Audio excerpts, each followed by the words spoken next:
우리 다 같이 믿음으로 합독하시겠습니다.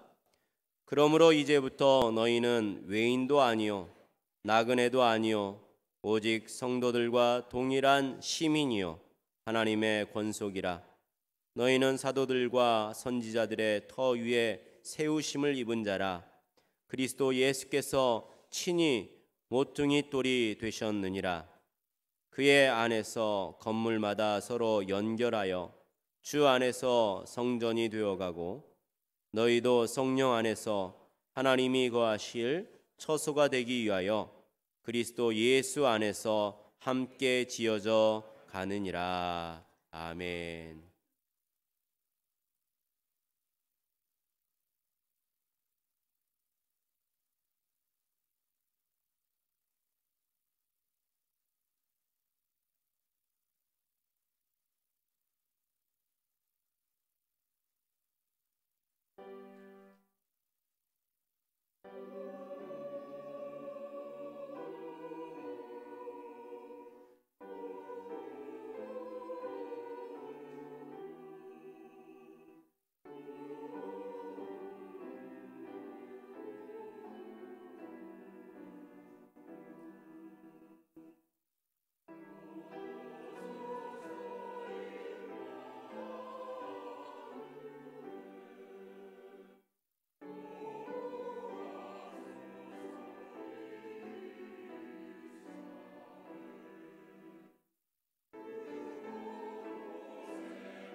할렐루야. 하나님 살아계셔서 이 자리에 우리 함께 하시는 줄로 믿습니다. 우리 옆에 있는 사람 손을 꼭 잡고 우리 한번 서로 축복합니다. 예수님의 이름으로 사랑합니다. 자, 뒤를 향하여서도 손잡고 한번 더 축복하실까요? 오늘 좋은 일이 있습니다.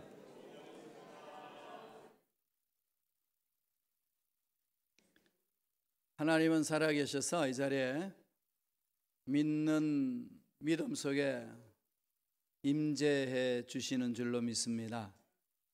그 하나님을 이 시간에 만나기를 원합니다.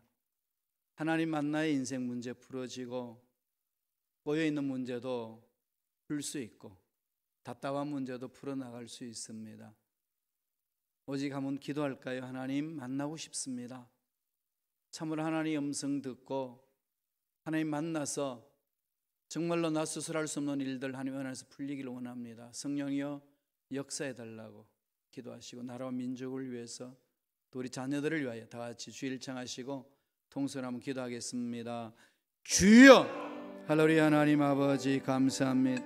도와주시니 감사합니다.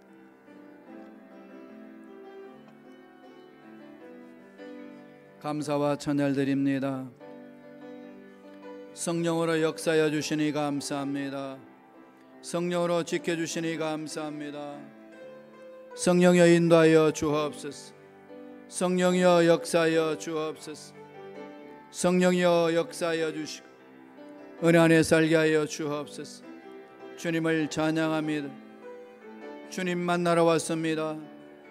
주님 음성 들어왔습니다. 하나님의 음성 듣고 하나님 만나는 시간 되게 성령이여 역사하여 주옵소서. 새로워지기를 원합니다. 변화되기를 원합니다. 새 먹기를 원합니다. 성령님 지켜주시고 인도하여 주옵소서. 좋은 일들이 일어날 줄로 믿습니다. 강하게 역사하여 주옵시고 우리 민족 지켜주시고 이 미국 땅 붙들어 주시고 우리 자녀들 붙들어 주시고 말씀 안에 쓸 수 있도록 역사하여 주옵소서. 하나님을 찬양합니다. 홀령왕 받아주시고 하나님의 음성 듣는 참으로 귀하고 복된 시간 되게 역사하여 주옵소서. 인도하여 주옵소서. 하나님을 찬양합니다. 강하게 임재하여 주옵소서. 감사하고 예수님의 이름으로 기도드리옵나이다. 아멘. 하나님 귀한 생명 주심을 감사합니다. 우리의 생명 하나님의 끝입니다. 하나님께 맡깁니다. 하나님 간섭하여 주시고 다스려 주셔서 다시 천국으로 부르실 그날까지 이 땅에서 하나님 뜻대로 멋지게 행복하게 살아내는 우리가 될 수 있도록 성령의 역사하여 주옵소서. 하나님의 뜻 안의 음성에 집중합니다. 분주하다고 또 일이 바쁘다고 할 일이 많다고 하나님의 음성 듣고 하나님 만나는 시간을 게을리지 하지 않는 우리가 되게 성령이여 역사하여 주시고 우리가 말씀 안에서 올바로 서서 하나님의 음성 듣고 우리 자녀들도 잘 양육하며 함께 아름다운 공동체를 만들어가는 우리 모두 되게 축복하여 주옵소서. 감사하고 예수님의 이름으로 기도드리옵나이다. 아멘. 우리 함께 합독했던 말씀 중심으로 우리는 하나님의 가족이다 라는 제목으로 은혜의 말씀을 나누겠습니다. 하나님의 가족이라는 것은 하나님이 아버지고 우리들은 그 하나님과 함께 가족을 꾸몄다 그 말씀입니다. 상상 한번 해보세요. 이 가정보다도 행복하고 아름다운 가정이 있겠습니까? 우리가 섬기는 가장은 우주 만물을 창조하신 분이셔요. 풍성하신 분이십니다. 인생의 모든 문제 답을 알고 계시는 분이시고 우리 앞날에 무슨 일이 일어날 것인지에 대한 다 계획을 가지시고 준비하고 계신 분이십니다. 그분이 아버지셔요. 그 아버지를 모시고 사는 우리들 삶은 어떠할까요? 멋진 삶 아니겠습니까? 어떤 상황에 놓여 있단다 할지라도 우리는 하나님의 가족이라는 것, 이걸 잊어버려서는 안 됩니다. 이 정체성이 분명히 있어야 됩니다. 늘 마음판에 새기세요. 나는 하나님의 가족이다. 그리고 가족 전체도 우리는 하나님의 가족이다. 이 정체성은 아무리 강조해도 지나침이 없습니다. 우리가 잘 아는 카터 전 미국 대통령이 있습니다. 그분은 4년만 통치했어요. 재선에 실패했습니다. 고향으로 돌아왔을 때 남은 거는 100만 불 달러의 빚더미가 기다리고 있었습니다. 그분의 정치 노선이 인권과 세계 평화를 내걸고 소신껏 정치했지만은 이 미국의 흐름에 먹혀들지 않았습니다. 그 냉전의 두꺼운 벽을 뚫지를 못했어요. 그래서 재선에 실패했습니다. 그러고 나서 고향 돌아갔을 때에 100만 불의 빚을 안고 있을 때 그 심정이 어떻게 했습니까? 정말 고독했다고 그렇게 이야기했습니다. 너무 고독감에 밀려왔대요. 무기력감에 빠지고. 근데 그 속에서 예수님을 잘 믿는 사람이기 때문에 그 상황에 굴복하지 않냐고 내가 해야 될 일이 무엇인가를 찾기 시작했습니다. 나는 그리스도인이라는 것. 나는 하나님의 자녀라는 것. 하나님의 가족이라는 것. 이 정체성을 가지고 하나님이 주신 그 인권 보호와 세계 평화를 위해서 꿈꾸고 다시 시작했습니다. 그 결과 어떻게 됐나요? 재선에는 성공하지 못했지만 세계인들로부터 정말로 존경을 받는 세계 대통령으로 거듭났습니다. 중동과 북한, 베네수엘라 이런 데에 분쟁이 일어나면 어김없이 평화의 사도로 그 분쟁 지역에 들어가서 화해시키기 위하여 들어갔습니다. 세계가 인정해 줬어요. 그래서 세계 평화의 대통령으로 존경을 받고 있습니다. 정체성을 잃지 않았습니다. 일관성 있게 쭉 나간 거죠. 하나님이 주신 그 은혜를 잊어버릴 수 없다는 겁니다. 잘하는 예가 많이 있지 않습니까? 대통령으로 가서도 주일학교 교사로 꼭 섬겼던 것. 자기 맡은 일에 최선을 다했습니다. 그리스도인의 정체성, 이건 너무나도 중요하다는 거죠. 나는 하나님의 가족이라는 것, 하나님의 자녀라는 것, 하나님의 자녀로서 하나님을 주는 그 특권을 누리는 그런 권세가 있다는 사실 잊지 말아야 된다는 것을 그 삶을 통해서 우리에게 보여줍니다. 오늘 성서는 그것을 우리에게 강조를 해줍니다. 우리가 어떤 정체성을 가지고 살아야 되는지. 우리는 하나님의 가족입니다. 그 하나님의 가족이 어떻게 살아야 될까요? 어떻게 그 가족이 이루어진다고 말씀하고 있나요? 첫째로 하나님의 권속이라 그럽니다. 오늘 성서에서 그러고 있죠. 말씀 볼까요? 에베소서 2장 19절의 말씀입니다. 다 같이 우리 한 목소리를 읽겠습니다. 그러므로 이제부터 너희는 외인도 아니요 나그네도 아니요 오직 성도들과 동일한 시민이요 하나님의 권속이라. 나그네도 아니고 외인도 아니고 동일한 시민, 하나님 나라의 시민이요 하나님의 권속이라 그랬습니다. 권속, 이게 한문 단어이기 때문에 좀 이해하기가 쉽지는 않죠. 이게 한문으로 일상생활에서 많이 쓰지 않는 용어니까 그렇습니다. 헬라어로는 오이코이 그럽니다. 오이코이, 이 말은 한 집안 식구 이 말이에요. 한 집안 식구에 속한 가족 구성원 한 사람 한 사람을 오이코이 그렇게 이야기를 합니다. 하나님 나라의 하나님의 주인이신 그 가족에 우리가 한 사람 한 사람으로 속해 있는 사람이다. 이것을 하나님의 권속이다 이렇게 말씀하고 있습니다. 예수 믿기 전 어땠는데요? 공중권세를 잡고 있는 흑암의 세력에 사로잡혀서 죄악 가운데 빠져 있었습니다. 그래서 그를 성경을 뭐라고 그랬나요? 본질상 진노의 자녀다. 그건 무슨 얘기죠? 마귀의 자식이다. 마귀의 자식은 죽이고 도둑질하고 멸망시키고 영원한 지옥에 떨어지는 존재입니다. 그러한 사람, 그러한 존재가 예수를 믿음으로 하나님의 자녀가 되었습니다. 하나님과 함께 하나님 나라의 가족이 되었습니다. 영원한 거잖아요. 하나님 영원하시기 때문에 전 이것만 생각하면 마음이 막 기뻐요.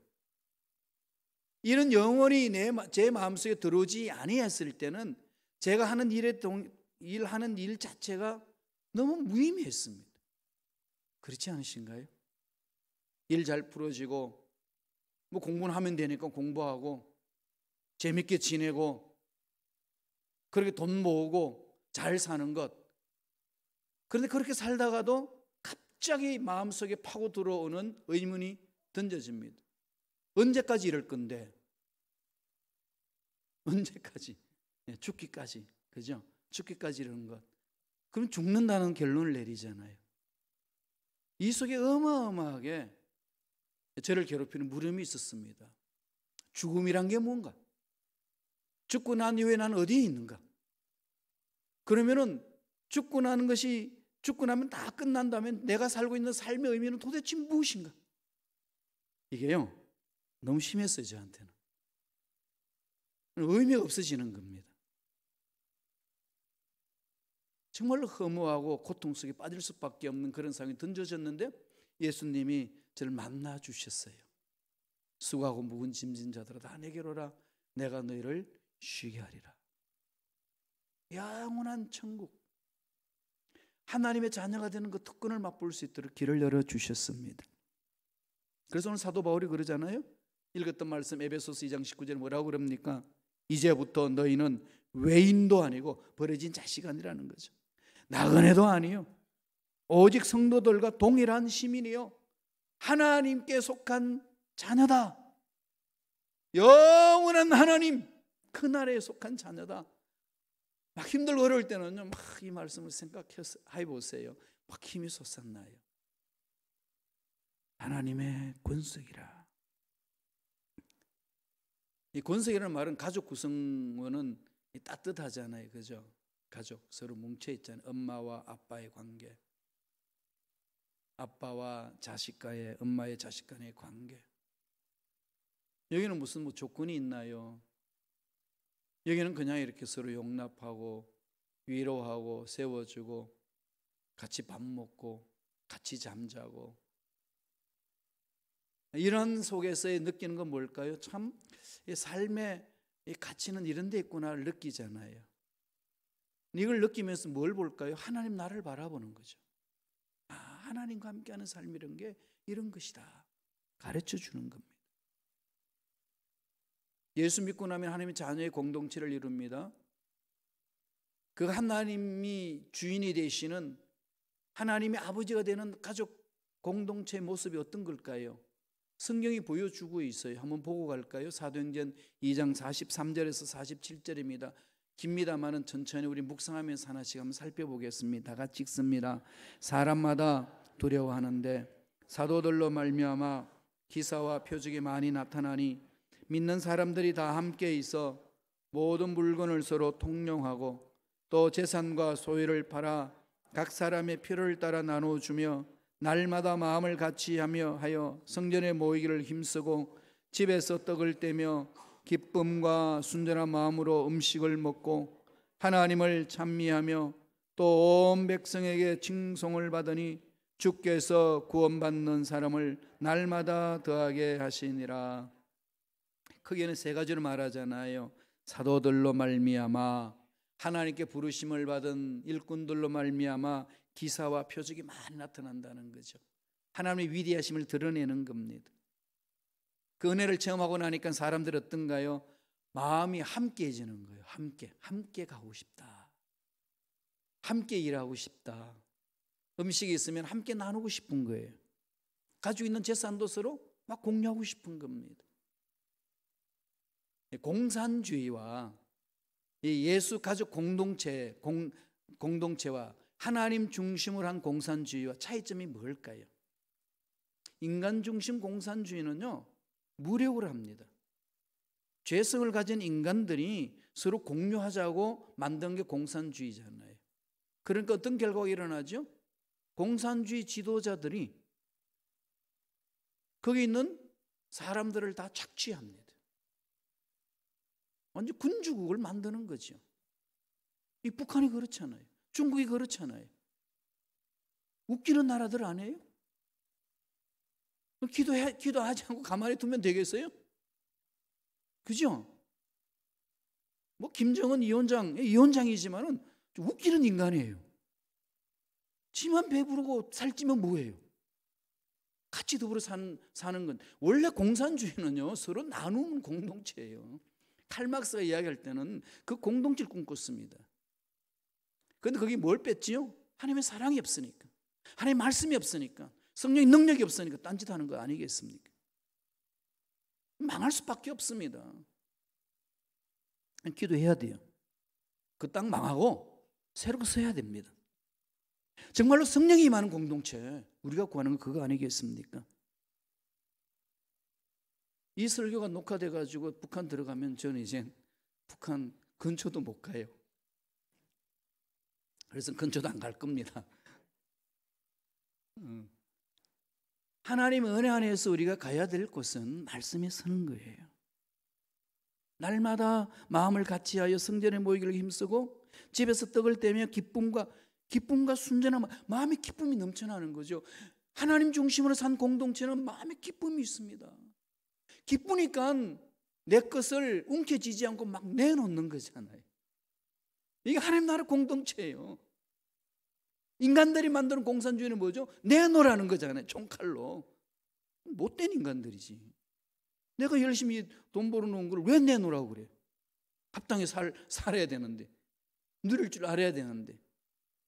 하나님 나라는요, 기쁨을 하는 겁니다. 순전한 마음으로. 이걸 날마다 묵상하셔야 돼요.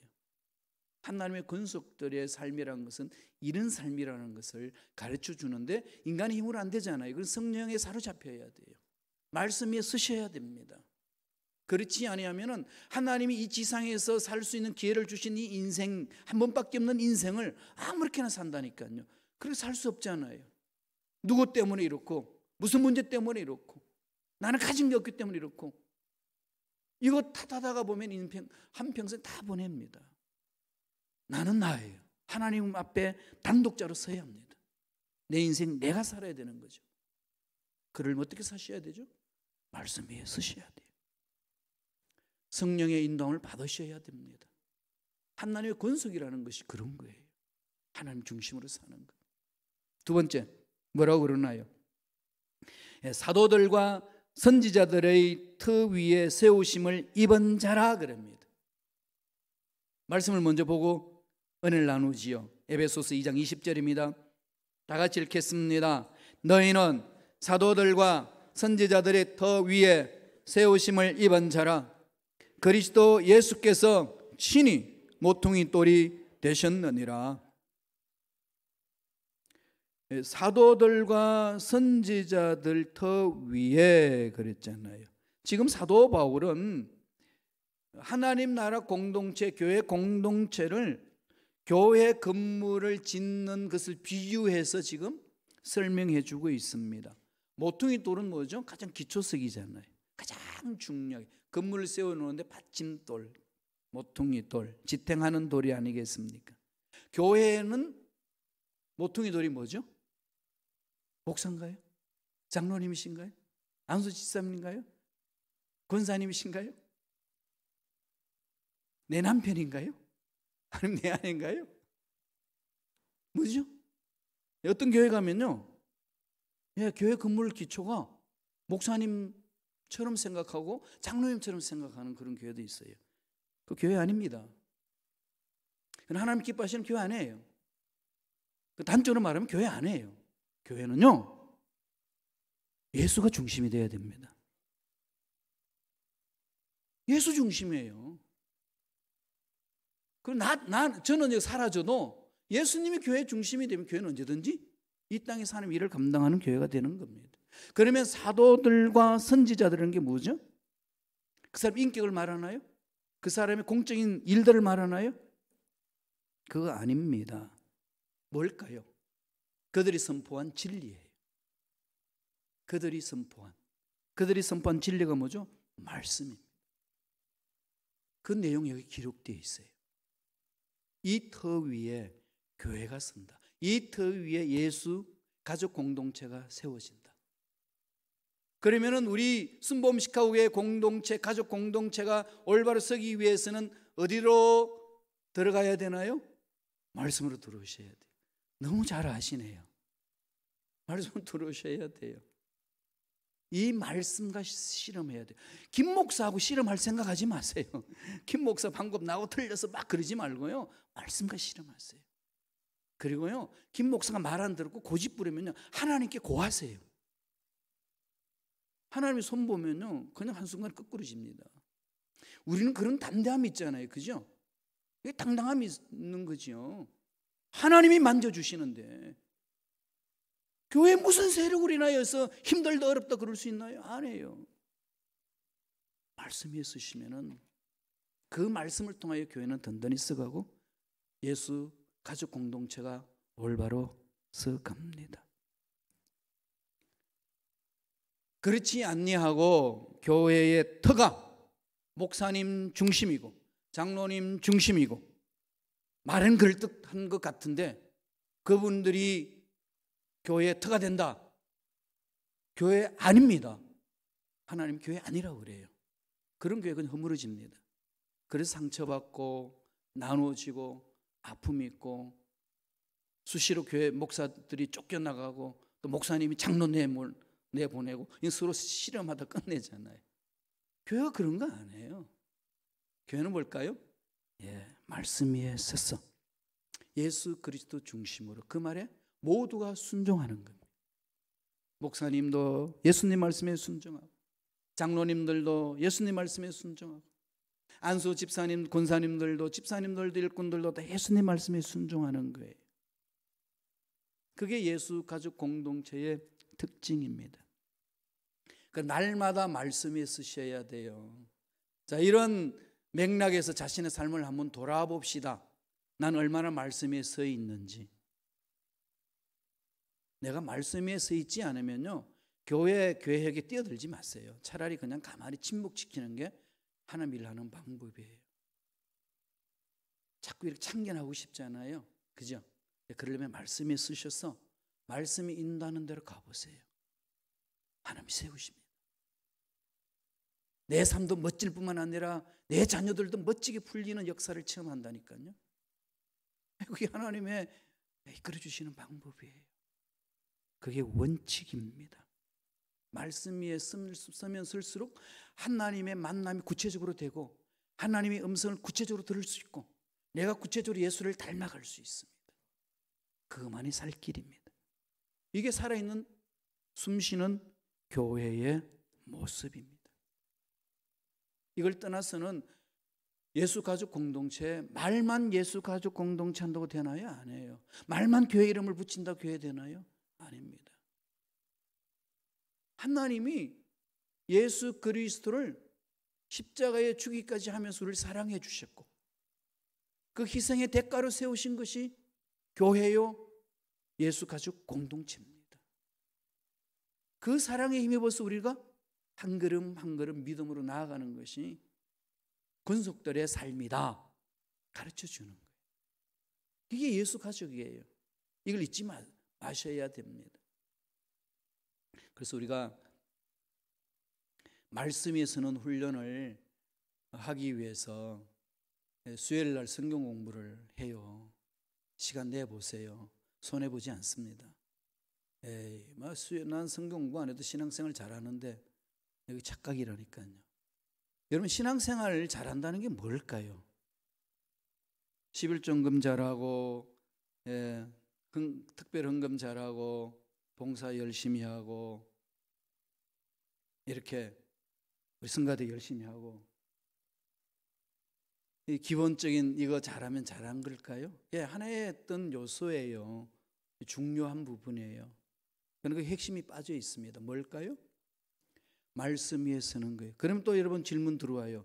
말씀 위에만 서고 아무 일도 안 해도 됩니까? 꼭 그런 질문 하고 싶죠. 왜냐하면 말씀을 많이 안다는 사람이 돌아다니면서 매일 지적질이나 하고 네가 이 말씀 아니야? 그러고 막 그러고 있으니까 그럼 느끼는 거죠. 아니, 말씀 잘하는 게 저런 건가?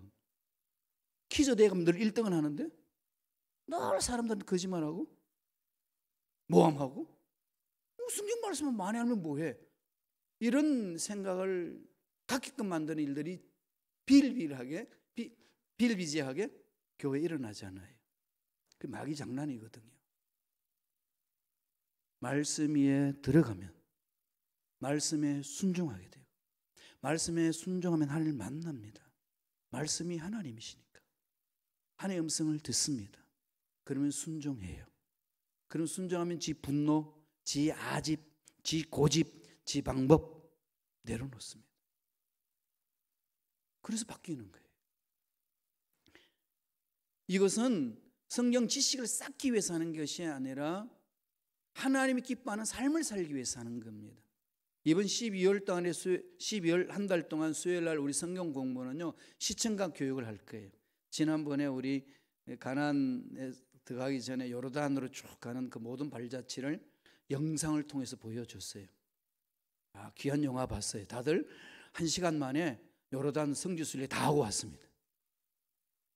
기대하시라. 이번 수요일도 새로운 게 기다리고 있습니다. 그러니까 자꾸 말씀 안에 가까이 가는 거죠. 이렇게 달콤하게 이야기해도 그냥 한 귀로 듣고 한 귀로 흘러보는 분들 너무 많은 것 같아요. 한번 도전해 보세요. 숨쉬는 교회, 숨쉬는 예수 가족 공동체 만드는 방법 우리 찾아가야 되잖아요. 마지막 세 번째로 어떻게 말씀하시나요? 그리스도 예수 안에서 함께 지어져 가느니라. 예수 안에서 함께, 예수 안에서 함께. 혼자 하는 거 아니에요. 신앙생활을 혼자 하는 거 아닙니다. 혼자 하면요 예수 못 닮아가요. 여러분 산소에 가서 도 닦아보세요. 다 거룩하지. 욕할 데도 없고요, 싸울 데도 없어요. 도는 그렇게 닦는 거 아니에요. 옛날 이 사막의 교보라고 그래서 사막에 가가지고 막 도 닦았는데요, 극기 훈련 될는지 몰라도 인간관계 속에서는 안 풉니다. 못 풀어요. 하나님은 관계 속에서 하나님과의 만남을 갖도록 만들어 주셨어요. 그래서 신앙생활은 혼자 하는 거 아니에요. 신앙생활은 함께 하는 겁니다. 제일 먼저 누구와 함께 할까요? 예수와 함께 하는 거죠. 말씀 봅니다. 에베소서 2장 22절 다 같이 읽겠습니다.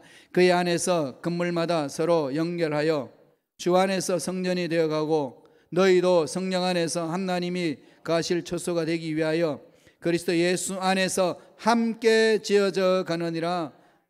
건물마다 서로 연결해가지고 이 성전을 만들잖아요. 예루살렘 성전 만들듯이 우리 교회 건물도 그렇잖아요. 교육관이 있고 우리 예배당이 있고 이렇게 함께 연결되어서 가잖아요. 그래서 사도 바울은 이 하나님 나라 공동체, 예수 가족 공동체를 만들어 가는데 눈에 보이는 성전을 지어 나갈 때의 모습을 비유적으로 설명하면서 어떻게 예수 가족 공동체를 만들어야 되는지를 말씀하고 있습니다. 성령이 임하시도록 하나님이 거하실 처소가 되기 위하여서 예수와 함께 만들어 가야 된다는 거예요. 예수와 함께. 그러니까 저와 여러분들은 예수님이 내 인생의 주인이 되게 하셔야 되는 거죠. 예수님이 주인이 되면 예수님을 위해서 생명을 얻고 그 생명을 가지고 하나님의 일을 감당하는 겁니다. 부닥치고 어렵고 힘들고 내 뜻대로 되지 않은 부분들에 주님이 만져주시는 은혜가 있습니다. 그러면 인생이 살아납니다. 멋있는 거죠. 서른 부분에서 제가 카트 대통령 말씀을 드렸는데요, 지금 95세인가 그러잖아요. 넘었잖아요. 늘 말씀 중심으로 가요. 그분은 정말 한결같이 그렇게 쭉 가시더라고요. 참 멋져요. 세계가 다 그분을 향하여 이렇게 존경의 표시를 보내지 않습니까? 어떻게 해서 그렇게 될까요? 똑같은 죄성을 가진 인간인데 말씀에서 지어져 갈 때 가능하다는 거죠. 그의 안에서 건물마다 서로 연결하여 주 안에서 성전이 되어가고, 이것은요 계속 지어져 가야 된다는 거죠. 진행형이에요. 진행형. 계속 진행해 가는 겁니다. 날마다 예수를 닮아가는 거예요.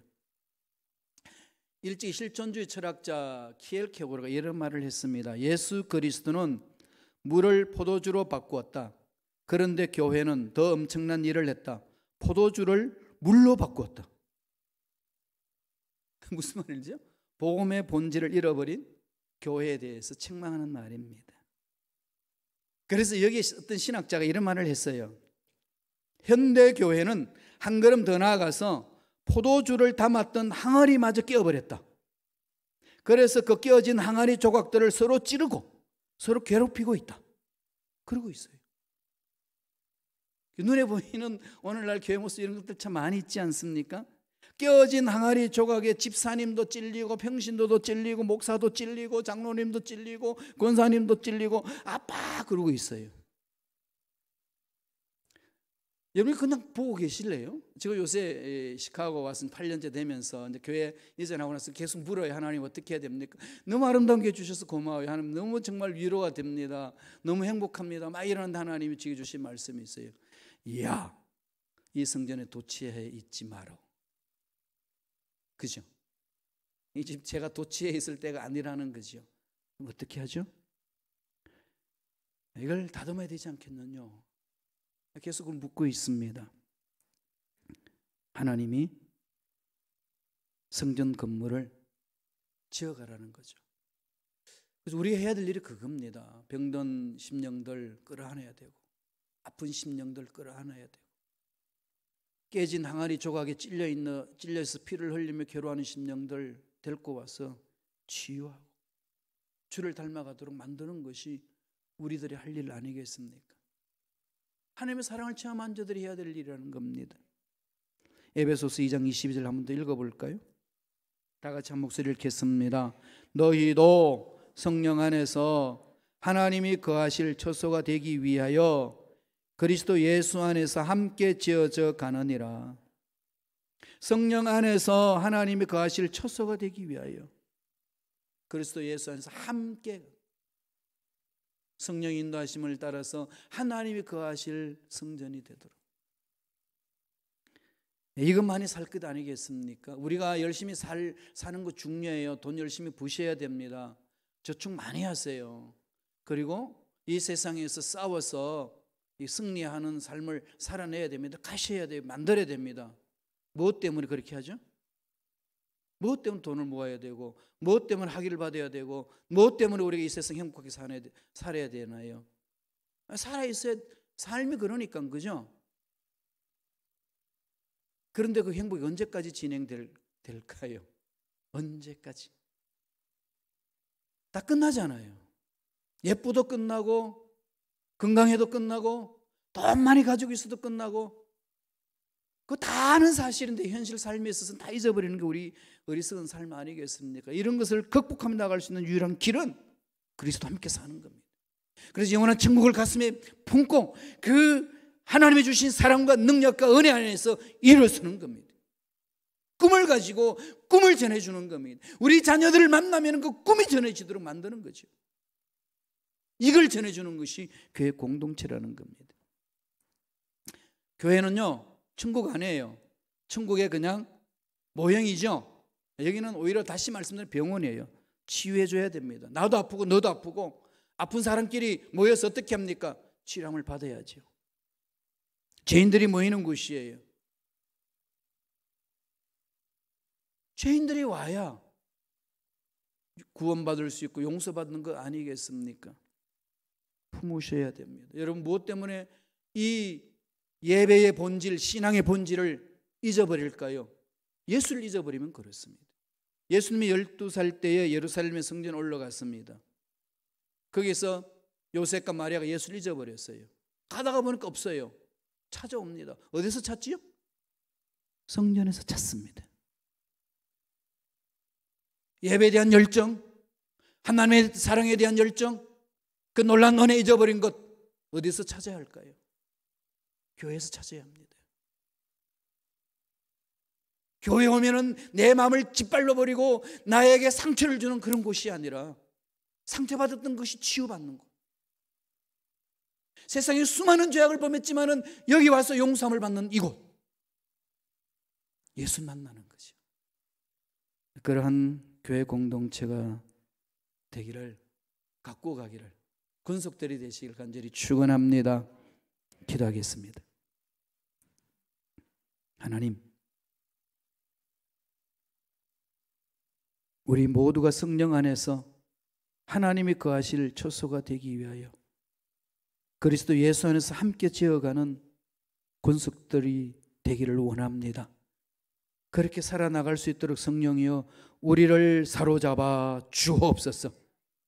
온전히 주만 바라보는 믿음의 일꾼들 되게 축복하여 주옵소서. 감사하고 예수님의 이름으로 기도드리옵나이다. 아멘.